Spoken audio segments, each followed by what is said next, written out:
Today is Friday, April 16th. Welcome to this edition of Nevada County Now.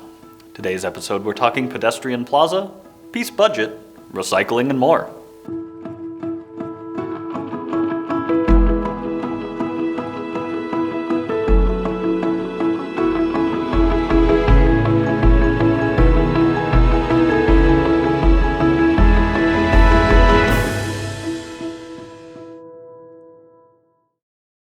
Hello and welcome to Nevada County Now. I'm your host, Cole Pettit.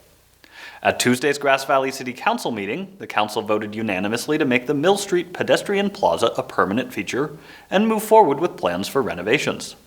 City Manager Tim Kieser provided some data to the council in a presentation before the vote.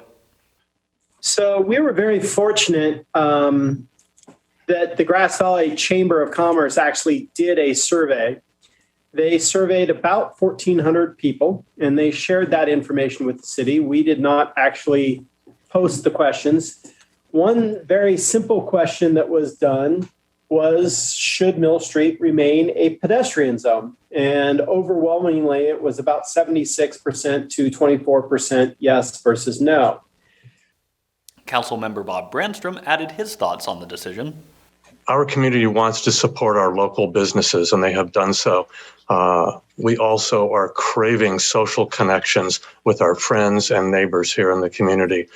We also, I think, are learning again to walk outdoors, and we like doing that where it's safe and interesting to do so.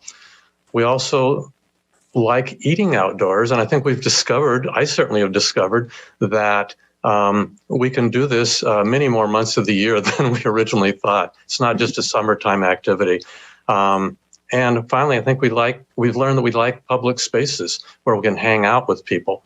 I've done my own personal survey, talking to about 50 people around town this weekend. And before that, I've managed to talk to about 2/3 of the Mill Street business owners.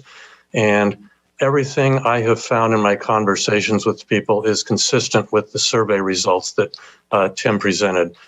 In short, people overwhelmingly support a permanent closure and making these two blocks into some sort of a pedestrian plaza, a public gathering space, whatever you want to call it, where they can come with their families and they can shop and eat outdoors. However, there are a number of issues people have raised that came up. Parking and accessibility are the two big ones. Tim's already mentioned those. I won't go into details. Product delivery and product pickup from customers is also an issue. So all of these would need to be addressed if we go forward. And here is Mayor Ben Aguilar discussing his vision for the space. Here we are today with an opportunity to really, in my view, improve our community for the better. It does build community when you have a space and you invest in it. I feel that our council, our staff, and our community see the benefit of us investing in the space and creating a unique environment that we haven't seen before. And I'm not just talking about what we've done in the past with the closure. We have a vision, and it is much more extravagant, I think, than what we currently have. Sure, we put in some planter boxes, and it's improved tremendously, and we've invested in themes with fall and with Christmas and the holiday season, but we have a unique opportunity to really change the infrastructure for the better and create an even more inviting space. The council then voted to use some of the American Rescue Plan funding to support the change.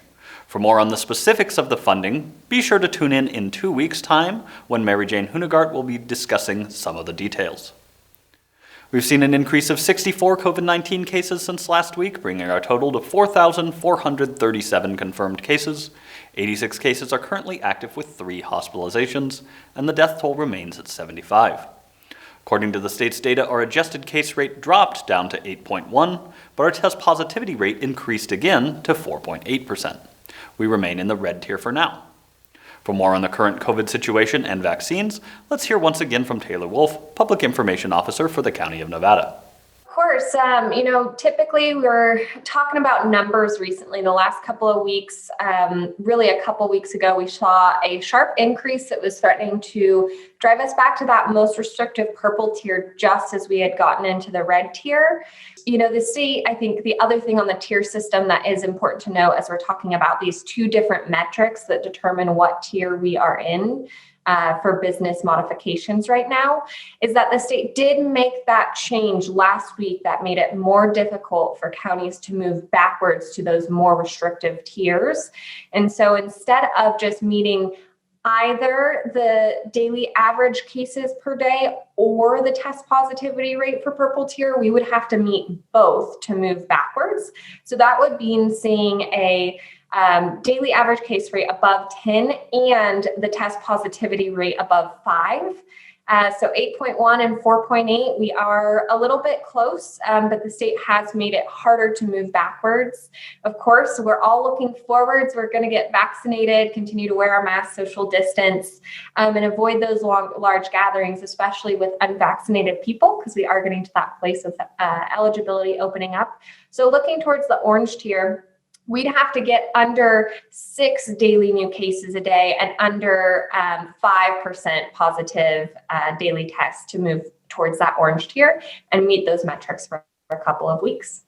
I did want to touch on an update that the state put out yesterday on gatherings as well. So they are updating some of that guidance as we are getting more people vaccinated. I think this is really quite exciting with the contingency that we need to do so safely. So they are now saying that for fully vaccinated people, that's 2 weeks after your second dose, or if you did get the Johnson & Johnson shot 2 weeks after that first dose.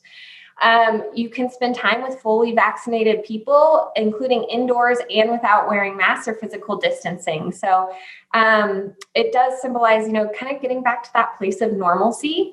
And they also note in there that we are now able to spend time with unvaccinated people from a single household who are low risk for severe COVID-19 disease as well, without masking or physical distancing.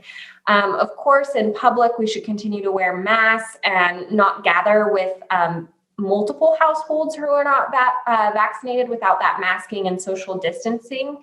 And of course, keeping in mind people's severe risk for COVID-19 disease. And if you are vaccinated and happen to get COVID-19 like symptoms, please do make sure you're tested. And all this comes back to say of where we're at with vaccines in Nevada County. We continue to move ahead, and the CDC came out with really great data this week that is telling us over 23% of our total population in Nevada County is fully vaccinated now, and over 50% of 65 plus. So we're heading in the right direction. The mRNA vaccines, the Moderna and Pfizer vaccines are really doing well. And that's really the large majority of the vaccine, 97% of the vaccine that we've delivered in this community. So reminding people that Fridays at noon at myturn.ca.gov. That's the best time to log on and book that vaccine appointment. Pfizer if you're 16 or 17, and then Pfizer or Moderna if you're 18 and up. Thanks, Taylor. And also in COVID news, County Public Health announced the detection of another variant here in Nevada County. For more details, let's watch this clip from this week's media Q&A with public health officials. It is very likely that we already have other variants in the county. The reports that we received were from surveillance that we were not participating in. Surveillance in the case of communicable diseases just means that these tests get done randomly at times. And we did receive these 2 reports on 2 specimens that were collected in Nevada County. This with the other variant, the California variant that we reported to you last week, tells us that there are variants of the virus already circulating here. The report from last week was a specimen collected in February. The reports that we received yesterday were on specimens collected in mid-March. So all this indicates is that yes, these 2 variants are here, and very likely other common variants in California are in Nevada County also. So I think you guys said about 5% of all of the positive tests are being sent further along to get the variant testing, the more genetic testing. Are we sending out other tests as well over and above that for cases that maybe we suspect may be a variant? We are trying to get whole genome sequencing on anyone who has a reinfection. That is 90 days. They develop symptoms and a positive test for COVID more than 90 days after their first infection. We're also trying to do that for people who have been fully vaccinated. That is, they're 2 weeks past their second dose or 2 weeks past their Janssen dose and get sick and test positive. It's not always very successful because a whole lot of things have to come together. We have to know early enough so that we can ask the lab to save the specimen. Most labs will discard specimens within just a few days. We have to get permission from the state lab to send the specimen to them. And there has to be enough virus in that specimen that they can test it. So if the person doesn't have symptoms or has a low-grade infection, it can't be tested. As far as the 6% of the tests that are being sequenced throughout the state, it's not being done yet in a systematic manner. So the counties where there is a research lab or an academic lab get more tests done there than someplace like Nevada County where we don't have that. And is there a general turnaround time on those types of tests? Well, just think about this. The test that we requested in February was reported to us last week. And the tests that were done in March were reported to us yesterday. So you can see how long it takes to test. And that is because we have very good people working in public health labs, but they have been underfunded for years, for decades, really. And everybody has to queue up. We're all waiting in line for the testing, and there's just not enough of it. And that is true about every aspect of public health. We have been underfunded for decades. And when something like a pandemic happens, they start throwing money at us, but the investment has to be long-term. It can't be just for a few months. I think most of us would prefer peace to the alternative. Unfortunately, that's not always possible, but could we spend less money on war? That's part of the idea behind the peace budget resolution. But how does this affect us locally, and what can we do? Mary Jane Hunegart is here to tell us more. Hello, Nevada County. I'm Mary Jane, a fellow citizen of this fair county and NCN's political correspondent. Every so often lately, I've noticed advocacy work on behalf of a peace budget resolution. This movement has been active in Nevada County since early 2018, when a group of citizens began writing letters and speaking on the topic at public meetings. So what is the peace budget resolution movement? Where did it begin? And what are our neighbors hoping to accomplish through their local advocacy? We all like peace, but what does it have to do with the budget? On New Year's Day in 2014, in Charlottesville, Virginia, an organization called World Beyond War was founded in order to create a movement to, quote, abolish the institution of war. They set up several channels of education and activism, including the urging of local resolutions in favor specifically of moving government funding from militarism to human and environmental needs. So that's where the budget comes in. These resolutions have been presented and sometimes passed since 2017 in localities, with the first ones including Charlottesville, Virginia, where, as I mentioned, World Beyond War was founded, along with Wilmington, Delaware, and Evanston, Illinois. Also in 2017, World Beyond War organized in partnership with the U.S. Peace Council and Code Pink, and got 3 separate peace budget resolutions, including one involving nuclear efforts, passed by the U.S. Conference of Mayors, in opposition to, specifically, the military spending in then-President Donald Trump's proposed budget. The mayor's collective call was for the spending to be redirected to American cities, to be spent supporting jobs, education, housing, senior and youth programs, transportation infrastructure, and you get the picture. So now you can see why the mayors would be behind it. With the U.S. Conference of Mayors on board, several more individual municipalities followed suit, including Milwaukee, Wisconsin, and New Haven, Connecticut. And at the April 11th, 2018 Nevada City Council meeting, several local supporters of this resolution showed up to speak. They presented a petition signed with over 300 signatures, and they read a list of local organizations supporting the resolution. Then, at their next meeting, May 5th, 2018, the council unanimously adopted a peace budget resolution. The council worded it as follows: "Be it therefore resolved that the City Council of City of Nevada City, California, urges the United States Congress to consider moving our tax dollars in exactly the opposite direction proposed by the state and federal representatives, from militarism to human and environmental needs." This wording is very similar to others used in other municipalities. Council was then to send this resolution to our California senators, Representative Doug LaMalfa, the Speaker of the House Minority Whip, the President of the Senate Majority Leader, and the Senate Minority Leader.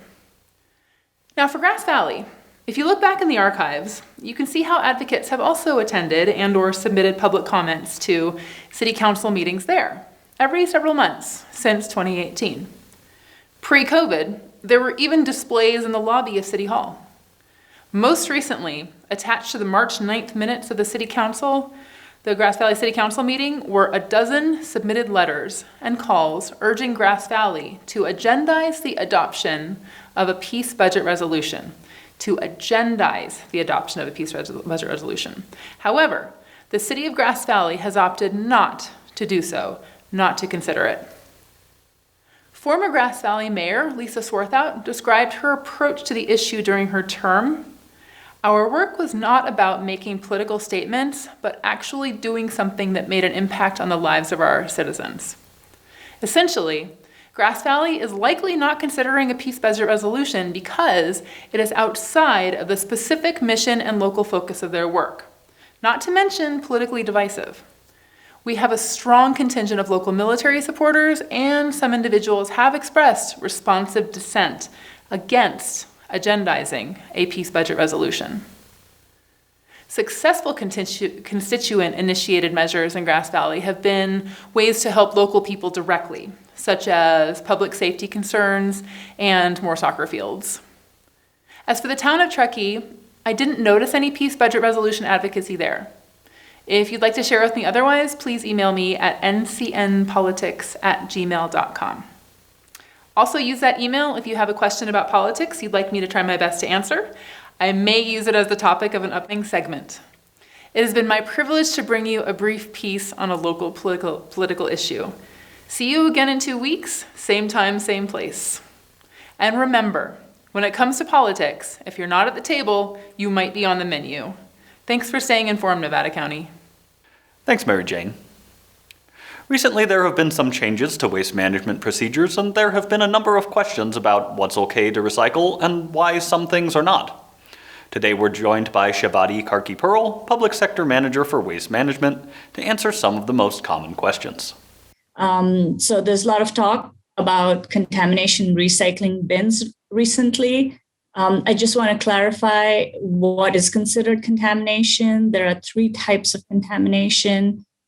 One is items that actually cause a hazard if you put it in there to either the safety of our employees or equipment at the sorting facility or the trucks themselves. And these are things like tanglers, like plastic bags and hoses and stuff that can get caught in the equipment. We've known for there to be flammable stuff in there that have caused truck fires. So that's very important. We take that very seriously. That's an important part of what shouldn't be there with your recycling. The second kind of contamination is things that makes very good recyclable materials unable to be recycled. So for example, you have cardboard, but then if you put cardboard that's wet or soiled with food, then it absolutely cannot be used. And that contaminates your bin. If you have more than 5% of contaminants in your bin, the entire bin can potentially be not recycled. Even today, people are throwing plastic bags in there and they're like, why can't we? For the simple reason, it is considered a tangler, and our equipment in the facility, in the sorting facility, is based, if you see some videos, they're like rollers. And these rollers, if you have any stringy material, can get caught in there and shut down the whole process. And it's very time consuming and costly to then remove and cut out all those plastic materials. The cartons that have food in it, they're called aseptic packaging. Aseptic means anything that makes paper be able to contain liquid inside. So they're heavily laminated, waxed, and things that have your milk products, juices, soups. Unfortunately, they cannot be recycled. Clamshell containers, a lot of them will say the number 1. So ones and twos, a lot of people who know the plastic numbers, they go 1 through 7. Ones and twos are easily recyclable. And a lot of these aseptic containers will say the number 1. So technically, yes, they are recyclable. You can put them in the bin, but the caveat is they have to be clean. So a lot of these have liquids, foods, things like that. If that's the case, then don't put it in there. Shredded paper, clean paper all day long, shredded paper, sorry, no. Because again, the equipment, the way we have, like I mentioned, is rollers, and the way they're separated out is at the point where paper is separated, there's heavy pressure put and lighter paper floats on top and is separated. However, a lot of shredded paper falls right through, and then it can go down. The heavy material like bottles and glass that goes down, it can go down in there and contaminate the glass. Styrofoam, I think, is common. Everybody knows we cannot take that for the simple reason it's not recyclable. It's, for those who want to know, 95% air, and it's porous, and it's usually used for food and materials like that, and it cannot be clean. Even if it's clean, it's not clean because it's absorbed everything. Marketing material. People have asked me, what do I do with all these mailers that I get? Put it in recycling. Don't worry about it. We discourage material items. And I know some of these have little plastic windows, but that's minor. So you can just put it in there in the recycle bin. I've been asked, how clean is clean? So clean enough is clean. You don't have to put it in your dishwasher. I've heard some people do that. Just rinse it out, clean it out, put it in there.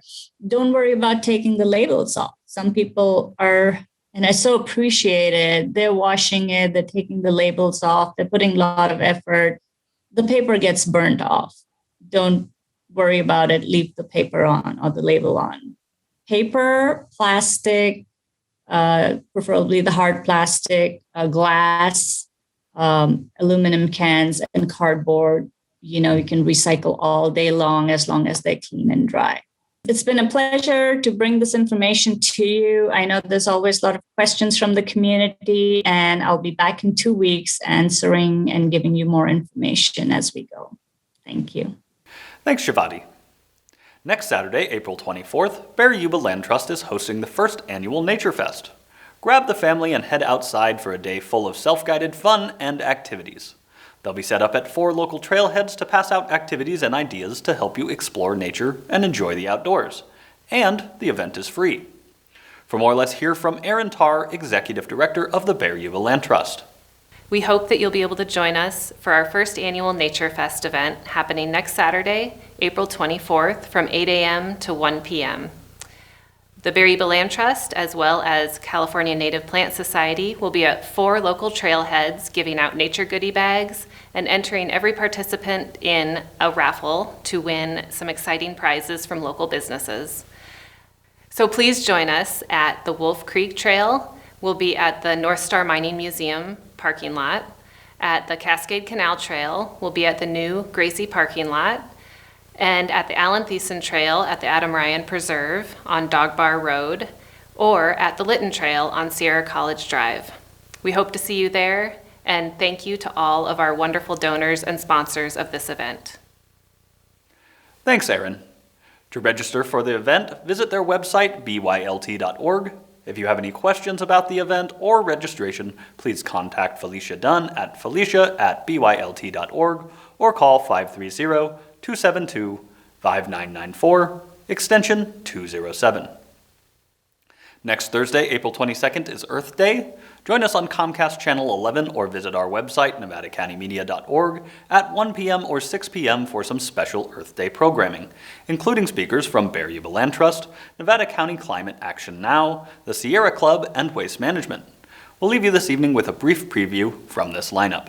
And remember, stay safe, take care of each other. We'll see you next week.